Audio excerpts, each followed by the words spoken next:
A mysterious ancient manuscript has quietly existed for nearly 2 centuries in the heart of modern Europe. Strange symbols, bizarre illustrations, and a chaotic blend of religious iconography have left scholars stunned. This is the Rohon Codex, a work often likened to the Bible of a forgotten parallel world. Is it a warning from the past, a message from a pilgrim beyond time about a lost civilization, or merely the product of a deranged mind? In the mid-19th century, a wave of nationalism swept violently across Europe's elite like a storm. It was the inevitable result of one of the most politically unstable periods in the region's history, known as the Spring of Nations. From this upheaval emerged a democratic revolution aimed at dismantling old monarchies and forming independent nation-states. In Hungary, the movement surged with a fierce desire to rediscover national origins. Ancient manuscripts lost since the Middle Ages began to surface, accompanied by a feverish race to uncover historical relics.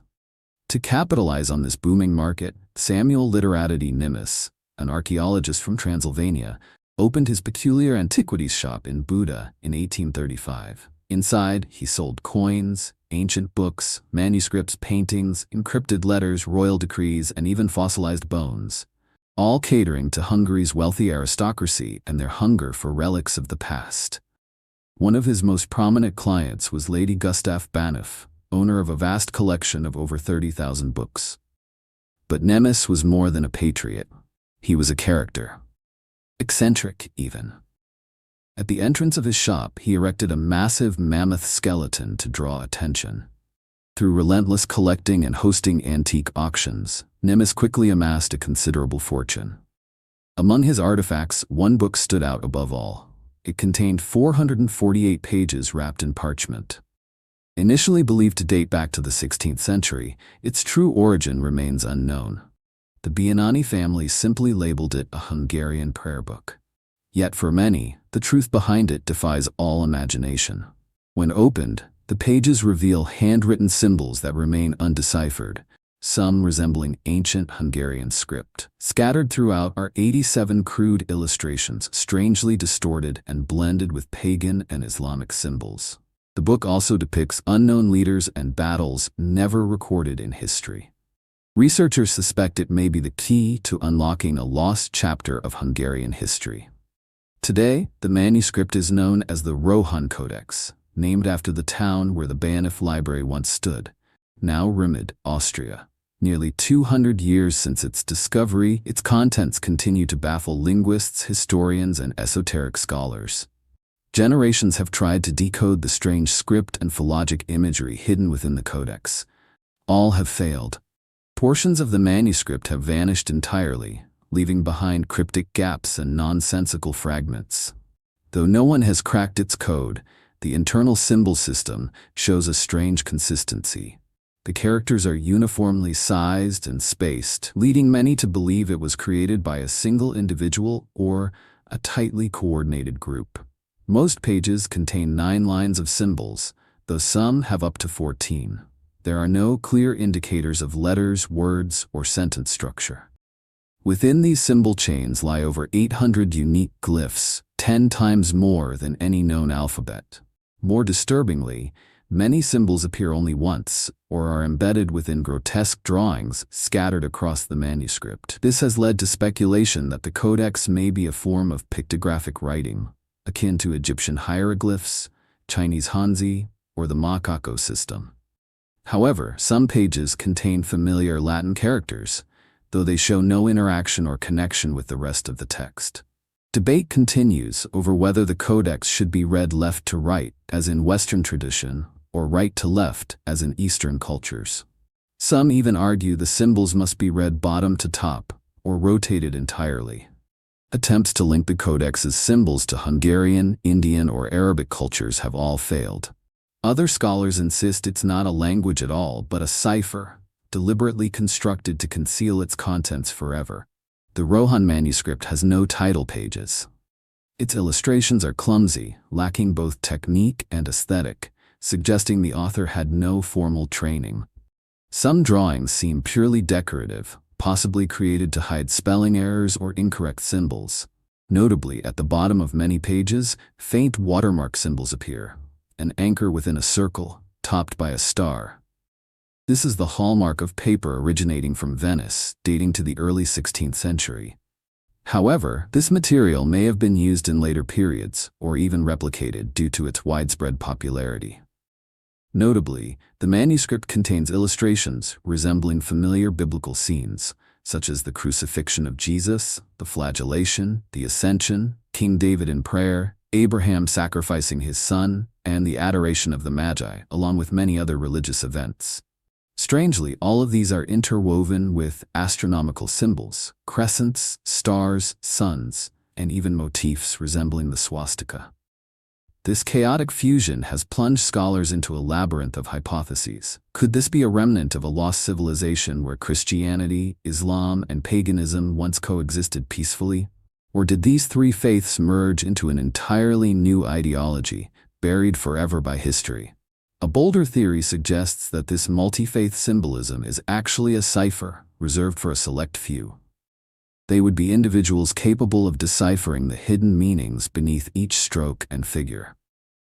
The mystery of the Rohon Codex has sparked fierce debate among academics and researchers for over 2 decades, especially after the first unauthorized copy was widely published online. The symbols and illustrations are chilling. At times, they seem deliberately opposed to canonical biblical accounts. The most puzzling aspect is the author's obsession with mirroring everything. Even more bizarre are depictions of the Tetragrammaton, the sacred name of God in Judaism, completely reversed. Why would the author do this? One possible answer lies in a branch of Christianity that views mirrored imagery as a way to draw closer to the divine.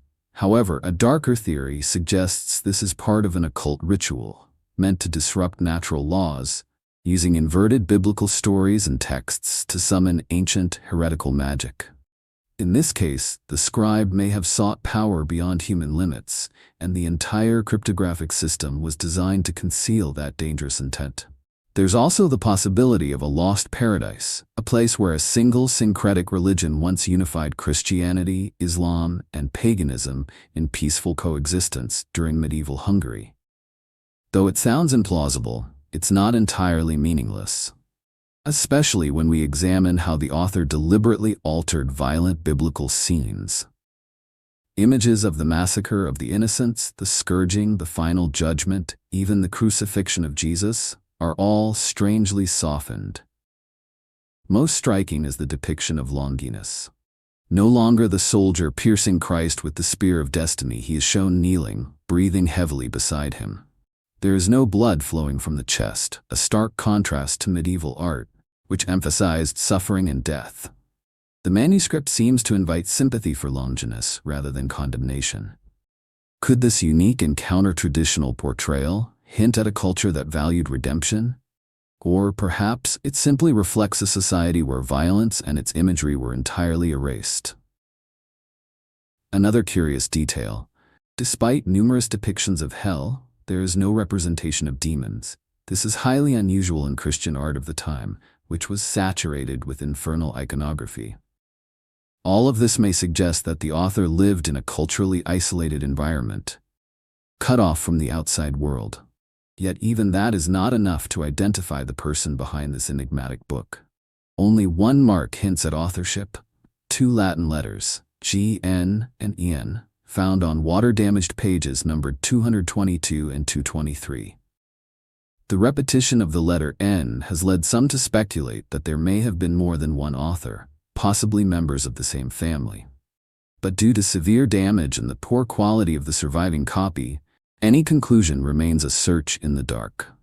For decades, all research on the Rohon Codex existed only in Hungarian, leaving the rest of the world in near total ignorance of its mystery. Even today, the Hungarian Academy of Sciences, which holds the original manuscript, firmly rejects all new attempts to decipher it, insisting it is a forgery. If that is true, perhaps we must return to the man who discovered the book. Could it all have been an elaborate hoax? Nemes once made headlines across the region for uncovering lost documents that helped reveal Hungary's forgotten history. Starting in Sylvania, he traveled through remote villages, then to Sangya, Quatria, and Mattia, searching for ancient relics. Nemes always dismissed academic opinion, placing absolute trust in his own intuition. His most notable collection included a handwritten letter from an Ottoman political military official, an ancient document from Transylvanian Prince Janos Kemen, and a mysterious sheet of paper bearing undeciphered Sino-Hungarian characters. More importantly, Nemes discovered numerous artifacts related to the early origins of Hungary. Among them was a wooden book believed to be a liturgical text from the reign of King Andrew, as well as a pictorial chronicle of Hungarian battles. Nemes's string of lucky finds during his expeditions astonished collectors, historians, and linguists alike. Many of these artifacts revealed aspects of Hungary's past that had never been known before. Anonymous figures, strange languages, script seen for the first time, all of which helped fuel a growing sense of national pride. However, these archives also contained a large number of crude, technically poor illustrations, seemingly created just to fill empty space. In 1866, 24 years after Nemes's death, scholar Karori Sabo declared that all of these documents were forgeries. He claimed they were produced in a secret backroom of Nemes's antiquities shop. Upon analyzing the wooden book from Turk, Sabo found that the vocabulary inside did not exist in the era Nemes had claimed. The ink and letter forms bore clear traces of the 18th century, not the 14th as Nemes had asserted.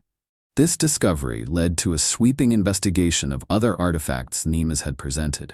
The result, at least 23 items were confirmed to be fraudulent and removed from museum collections. Hungary's scientific library, which houses the Rohon Codex, even labeled the manuscript as one of Nemes's forgeries. This verdict, to this day, is accepted by most Hungarian historians and linguists without question. But this is strange and suspicious, because there is overwhelming evidence that the Rohon Codex is genuine. The clearest proof lies in the 1743 archival records of the Bányi family. There, the Rohon Codex is listed as a Hungarian prayer book, with dimensions and descriptions that match perfectly, appearing more than half a century before Nemes's death. Moreover, Nemes kept meticulous notes on all his known forgeries, yet never once mentioned the Rohon Codex. The scale of this mysterious book also far exceeds any of Nemes's known hoaxes, at least 10 times more elaborate. And if it were a forgery, creating such a complex manuscript would be illogical. The longer it is, the more likely it is to reveal flaws. If the codex wasn't created by Nemes, then what is it?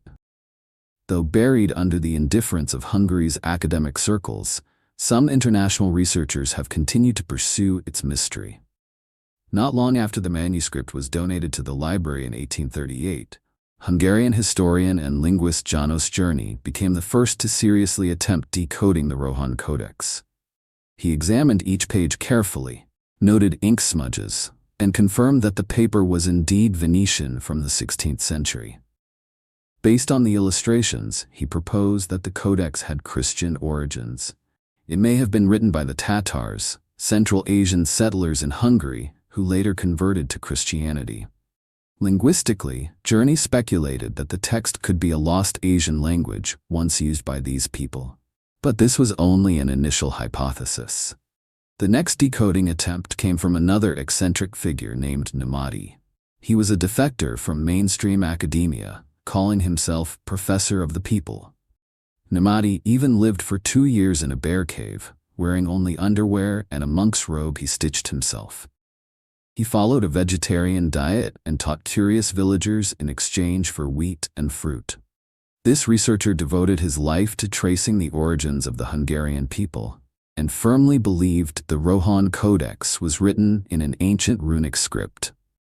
He was also the first to discover that the symbols inside the manuscript followed a hidden order that no one had noticed before.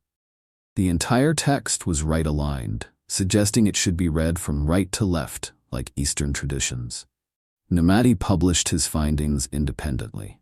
In 1898, he submitted his work to the Linguistic Council of the Hungarian Academy of Sciences, hoping for research funding. But he was coldly rejected. They declared that it was impossible to decode a manuscript with 800 unique symbols. No creature on Earth, not even its creator, could read such a language. According to them, memorizing and processing hundreds of cryptic characters exceeded the limits of the human brain.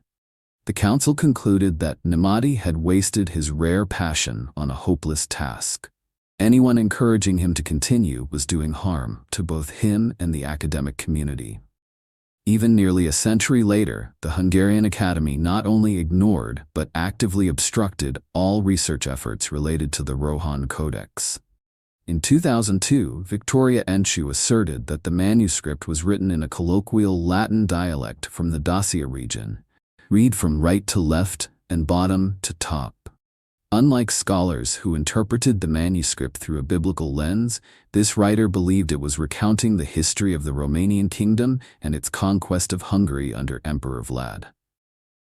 Another theory, proposed by Indian researcher Mahesh Kumar Singh, suggested the text was written left to right and top to bottom using a variant of the manuscript system. He translated the first 24 pages into Hindi, then into Hungarian. However, both the Vlad hypothesis and the Sanskrit-based theory were quickly exposed as academic hoaxes. Yet a final glimmer of hope emerged in 2018. The journal Cryptology published a groundbreaking study by software developer Leventa Kirali and art historian Gabor Tokaj. The result of decades of independent work, their research was considered the closest effort yet to decoding the mystery of the Codex. The two linguists began from different angles. Kirali focused on digitizing the entire manuscript to statistically analyze the symbols and recurring structures in the text. Meanwhile, Tokaj approached the Codex from an artistic perspective, examining every detail of its symbolic system. He also discovered a calendar system embedded in the manuscript, referencing the birth and death of Christ as year 6 and year 9. Suggesting the Codex's creator came from a culture that believed the universe was born around 5,000 years before prayer. In 2011, Kirali and Tokaj decided to collaborate by comparing symbols that appeared around biblical illustrations, ultimately creating a one-of-a-kind visual dictionary. The first word they decoded from the manuscript was birth, describing the scene of the three wise men worshiping the infant Christ. From that breakthrough, many biblical names and ancient terms were uncovered. Within just 2 years, the pair decoded around 400 of the manuscript's 800 symbols and began identifying grammatical structure, clearly distinguishing verbs, nouns, and prepositions. They also worked to reorder the scattered pages of the Codex and concluded that approximately 22 pages were completely missing. Using biblical excerpts as a guiding reference, their research identified several encrypted passages, including the Lord's Prayer, devotions to the Virgin Mary, Eucharistic rites, and the closing verses of the Gospel according to St. Matthew. However, both Kirali and Tokaj admitted their work remained unfinished, and that the Codex may never be fully deciphered due to the many unresolved issues. If the Rohon Codex is merely a prayer book, why was it written in such a complex cryptographic system? And why are familiar religious images so distorted? The Academy of Science's stubborn refusal to acknowledge its authenticity also raises questions. Could the missing pages of the Rohon Codex be hidden somewhere in the Bonif archives, or have they been deliberately concealed? To cover up a truth humanity is not yet brave enough to face.